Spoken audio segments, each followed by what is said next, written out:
All right. Nutrition is the easiest, hardest thing in the whole entire world. Okay. Really, really is. I'd say most of it, almost all of it, is behavioral.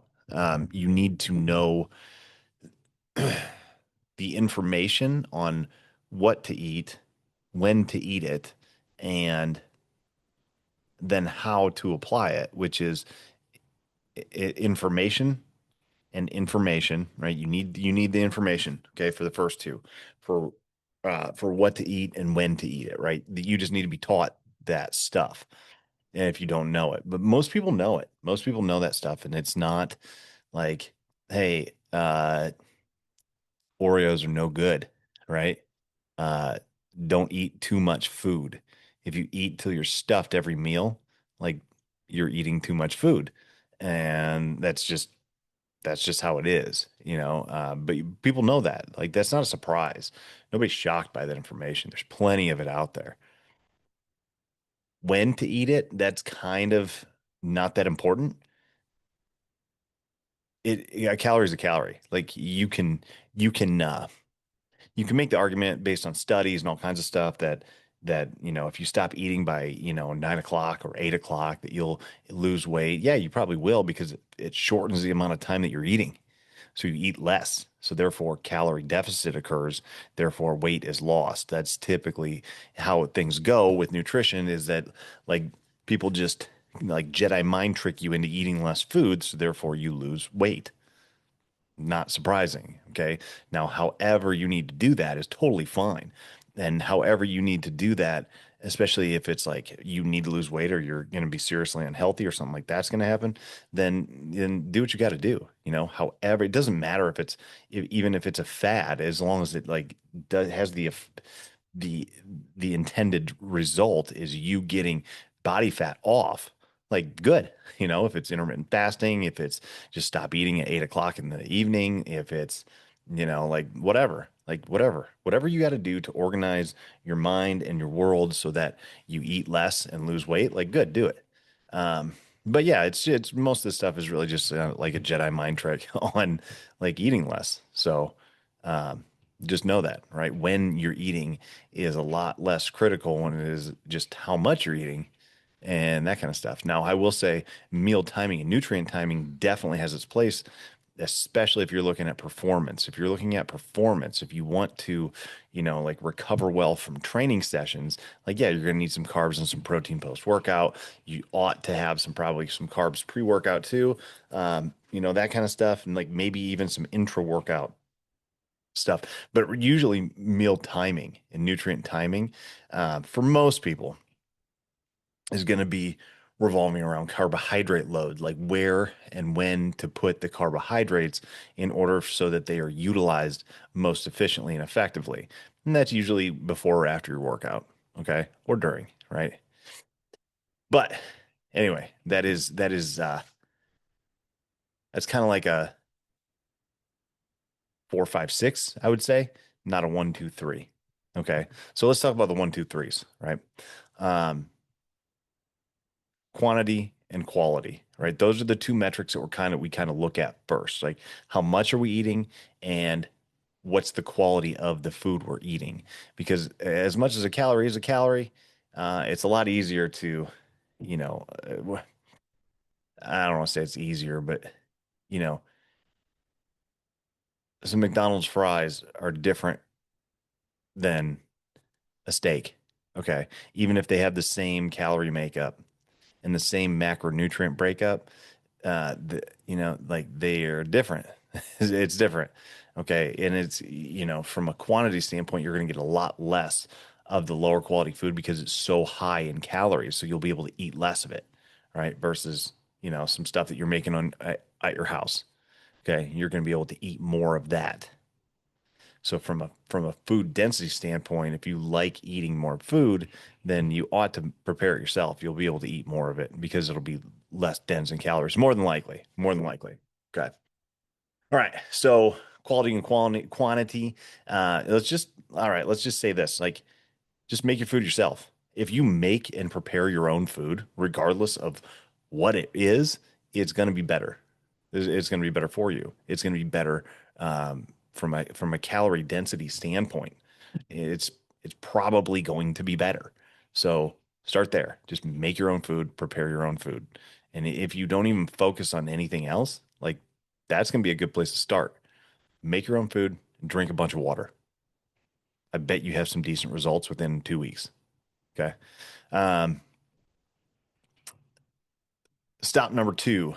This is where we talk about macronutrients, proteins, fats, and carbs, right? And a lot of times people get overwhelmed with that. So guess what? We don't really need to start there if it's overwhelming. If shit seems overwhelming and you're like, I can't handle this, this is too much, I want to quit, then back it off to a point where you don't want to quit and just work there. Like that's okay. It's actually good. We want to be able to create some wins and get some results and that, right? That type of stuff. So protein. Let's start with protein. Let's not even worry about carbs and fat. Okay. Let's not even worry about total calories at this point, right? Let's just start cleaning it up piece by piece. Okay. So, protein. Let's put some protein sources in your meal. And I guarantee if we get protein up, your total calories, if you're overeating, might actually go down because you won't have the room for all the extra stuff. Usually, what we see when people are overeating, at least what I see, is that people are undereating protein, overeating total calories in the forms of convenience foods and fast foods. So, therefore, they are getting really high carbs, really high fat content, really high calorie with very low protein, okay, or moderate protein at best. So, the way that we do that, the way that we adjust this is pretty simple. Make your own food and make sure that there is an item that is 30 to 50 grams of protein in each meal. And if you do that 3 times a day, that'll take you to 3, 6, 9, 90 to 100 grams of protein on the low end. Low end. That's not even talking about post workout like supplements. Okay. And if you're really low protein, you're probably in the neighborhood of like 60 to 90. So it's going to put you on the high end of low, which is better than where we were. Okay. So, and on if we go to 40 or 50 grams, then you're talking 140 to, just under 200 grams of protein a day. All right. And that's going to be a lot better than probably where we were. Okay. So if we make our own food and we get 40 to 50 grams of protein at each meal, 30 to 50 even, you're going to be in good shape. And you do that for a week, 2 weeks, and then you layer something else after that. Okay. So here, we're like, well, how do I get protein? And too often, I see that people are trying to supplement their way into success with protein, and that's not really how it works either. Your guts aren't gonna like you for that. So, real food, protein. Okay. Let's go over some of these food items. Here are several food items thanks to Chat GPT. I got this awesome graphic and uh, food items and proportions that have 40 grams of protein. Here we go. Cooked chicken breast, 6 ounces. Ground beef, 6 ounces. Wild caught salmon, 6 ounces. Okay. Now, there will be a difference in fat content that comes with this. There's going to be a lot more fat in ground beef than there is in chicken breast, but you're going to get your protein. All right. Egg whites, 2 whole eggs, 10 egg whites. Or you could probably do like 4 or 5 whole eggs. Now, you're going to get a lot more fat with it, but it's going to be all right. Okay. Especially if we're just starting out. If we're just starting out, like this is probably where we need to be. Greek yogurt, non-fat, 2 cups. Protein powder, 1.5 to two scoops, depending on the brand. I always usually go 1.5 is probably fine. You're going to get 30 grams of protein in 1 scoop. If you want a little bit more, you can go 1.5. And there we go. Canned tuna, 2.5 cans. Cottage cheese, 2 cups. Tofu, 13 ounces. Uh, these are all beans down here. I don't even know what temp is, but 10 ounces of that. And then lentils and chickpeas. There you go. 3.5 cups and 4 cups for all you vegetarians out there, vegans. Can vegans eat lentils and chickpeas? Or do they have souls? I don't know. I'm not sure. But yeah, there you go. There you go. There's all the protein that you could possibly want in a day.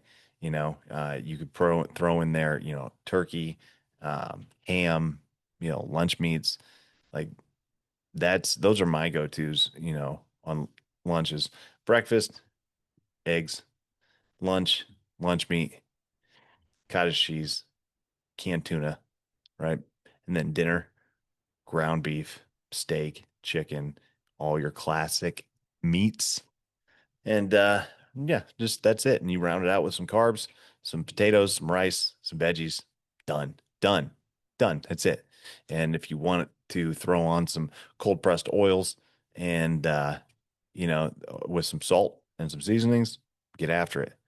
That's legitimately all you need, and then you do that for a whole week, and you can even create some room for a little bit lower quality food items on the weekends potentially. Now you got to be cautious with that. You don't blow the weekends out of the water and then undo all your work. But